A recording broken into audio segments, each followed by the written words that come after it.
반갑습니다. 예수는 빛교회입니다. 오늘 생명의 주를 따라가는 자라는 제목으로 우리를 위해 이 땅에 오셔서 구원의 은혜를 주신 그리스도 예수님을 기억하며 예배하는 2월 19일 하나님께서 우리에게 주시는 말씀은 마태복음 17장 1절에서 13절까지의 말씀입니다.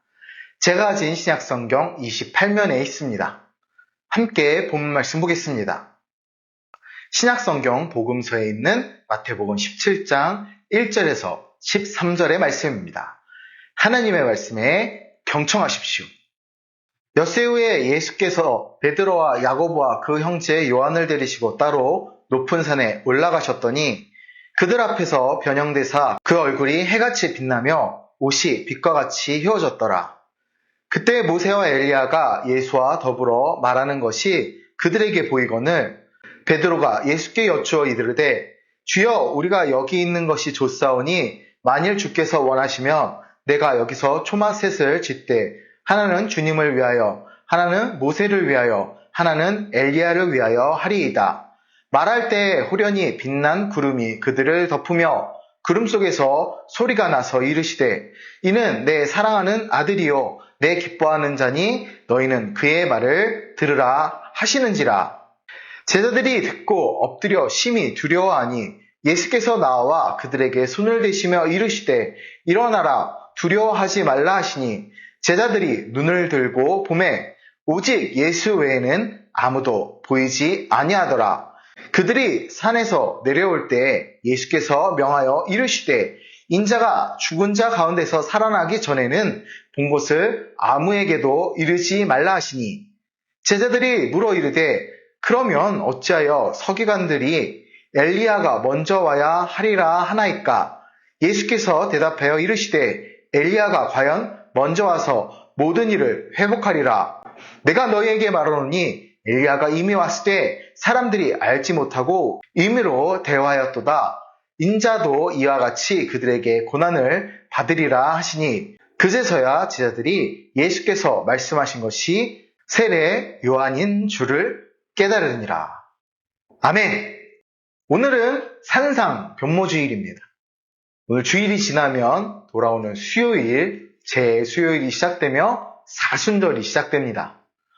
예수님의 십자가 사역의 완성이 시작되는 절기의 시작이지요. 오늘 본문의 변화산 사건은 성육신, 십자가의 순환, 부활, 승천과 함께 예수님 생애의 5대 사건이라 하는 굉장히 중요한 사건입니다. 앞선 16장에서 가이사랴 빌립보에 계실 때 13절에서 20절까지 베드로가 예수님을 그리스도라 고백하고 이어지는 21절에서 28절에서 처음으로 예수님은 장차 십자가에서 죽으시고 부활하실 것을 제자들에게 예고하셨지요.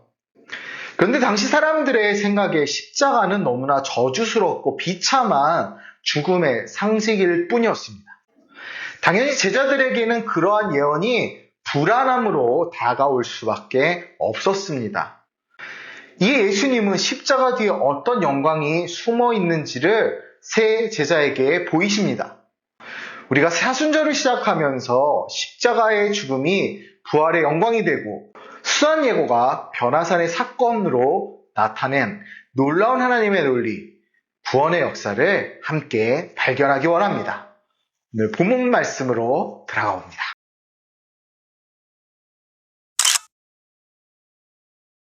출애굽기 24장 16절에서 마치 시내산에서 하나님이 이스라엘에게 언약을 선포하신 후 일곱째 날에 모세가 하나님의 영광에 들어갔듯이 제자들이 십자가가 선포된 후 일곱째 날에 3명의 제자가 주님의 얼굴이 해같이 빛났고 옷이 빛과 같이 희게 변하는 영광을 목격했습니다.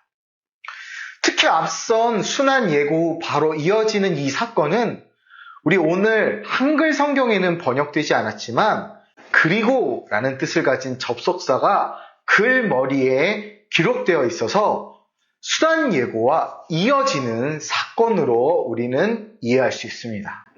곧 순환의 역사, 변화산의 역사의 연결성과 앞서 이야기했던 십자가의 순환과 부활 사건의 구원의 역사를 우리가 연결해서 생각하는 것, 동일하게 연결된 구조로 갖고 간다는 것을 알 수 있지요.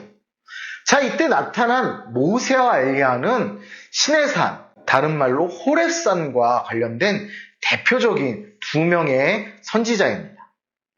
우리가 잘 알고 있는 모세는 출애굽 역사에서 시내산에서 하나님께 십계명을 받고 이스라엘을 가나안 땅으로 인도한 지도자였고, 엘리야는 호렙산으로 도피하여 그 과정에서 로뎀나무 아래 있을 때 하나님이 천사를 보내시어 그를 위로하셨고, 40일 40주야 호렙산에 도착하여 세미한 음성으로 세 가지의 사명을 부여받은 아주 중요한 곳입니다.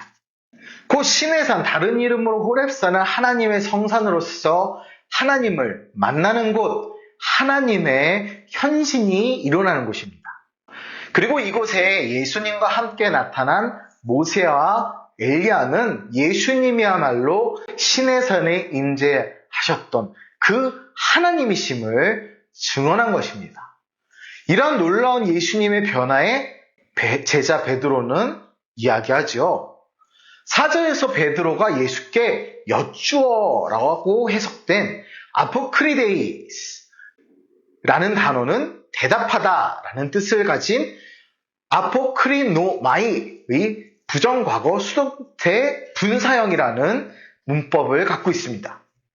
그래서 정확하게 이것은 여쭈어가 아니라 대답하여라고 번역돼야 합니다.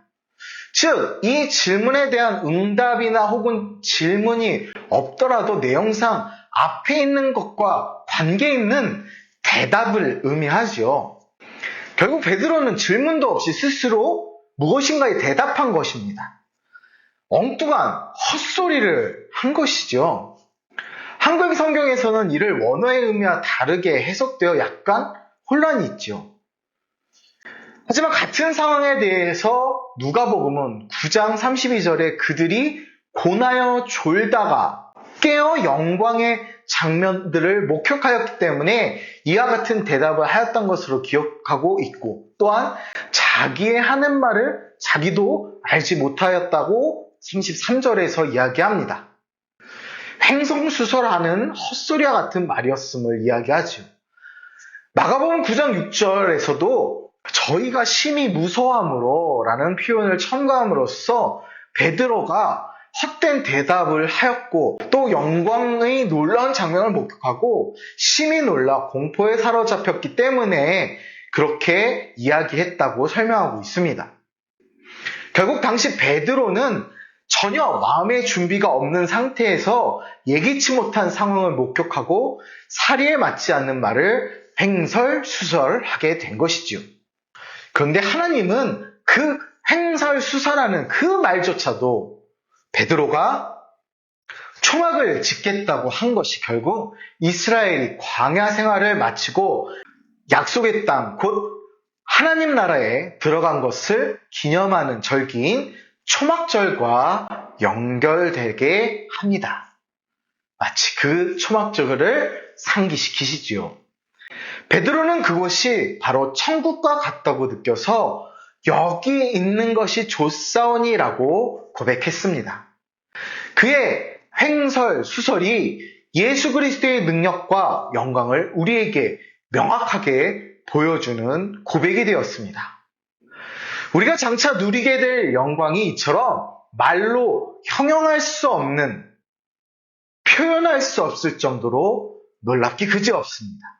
그렇게 성도는, 그리스도인은 로마서 8장 18절의 말씀처럼 현재의 고난은 장차 우리에게 나타날 영광과 비교할 수 없기에 주님과 복음을 위해 현재 당하는 고난도 기꺼이 감당할 수 있습니다.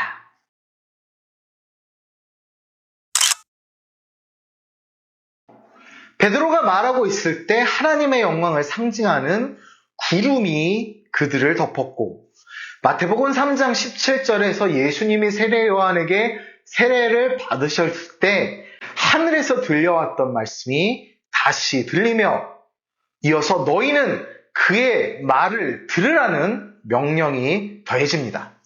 이 듣는다는 말은 일반적인 음성을 듣는 것으로 끝나는 것이 아닌 그의 말을 듣고 깨닫고 순종한다는 의미의 아쿠에테라는 단어입니다. 곧 제자들이 예수님의 권세에 순복하라는 명령을 받는 것입니다. 이런 하나님의 영광된 모습을 목도한 제자들은 인간의 죄된 본성대로 듣고 엎드려 심히 두려워했습니다. 그러나 예수님은 하나님의 임재로 두려워하는 제자들에게 손을 대시며 두려워하지 말라고 안심시키십니다.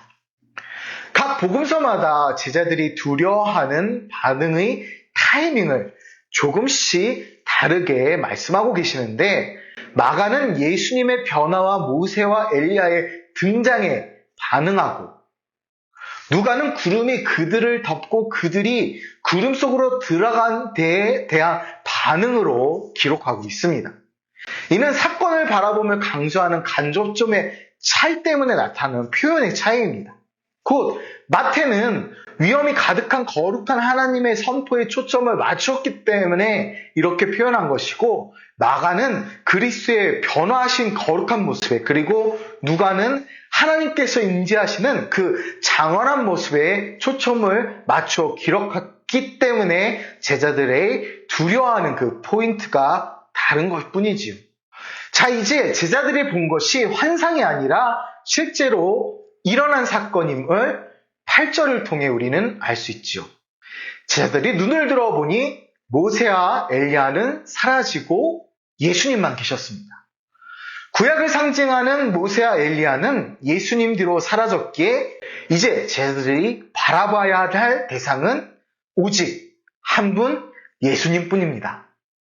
우리는 예수님의 제자로서 예수님이 무슨 말씀을 하시든지 어디로 인도하시든지 예수님만 바라보고 기꺼이 따라야 합니다. 예수님 외에 어떤 것도 우리가 따를 것은 없습니다. 아무리 위대한 이인이라 할지라도 우리의 생명을 구원하는 직접적인 구원의 역사는 없습니다. 오직 한 분 그리스도 예수만을 통해 구원은 이루어집니다. 그렇기에 우리는 오직 그리스도 예수님의 말씀 그분을 따라 생명의 구원에 이르러야 합니다.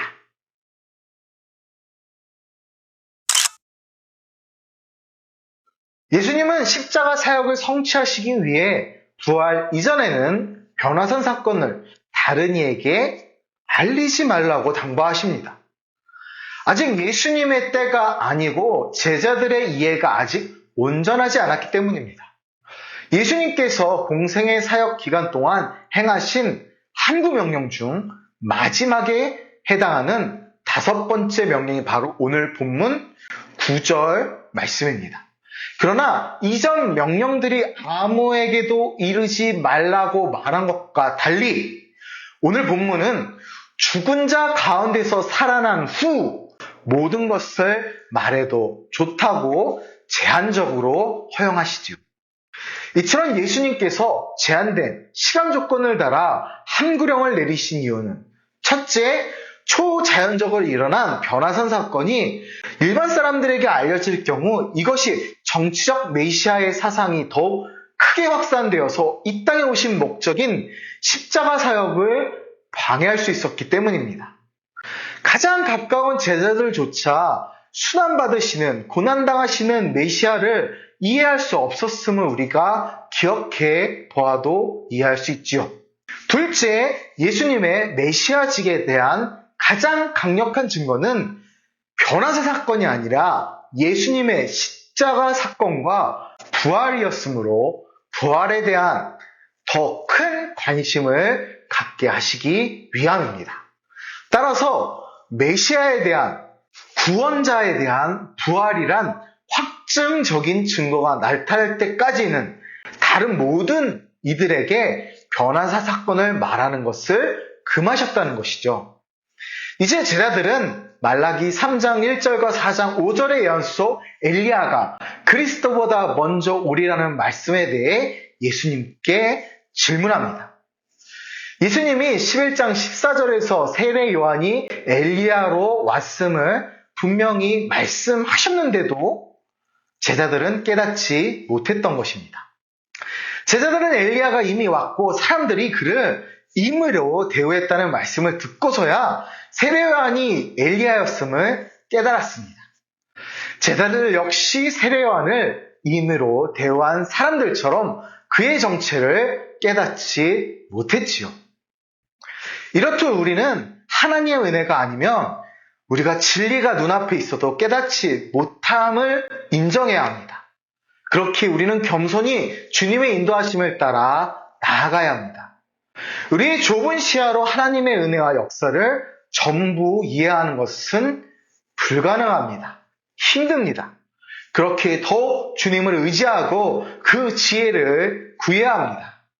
우리가 생명의 주를 따라갈 때 이 모든 것이 가능합니다.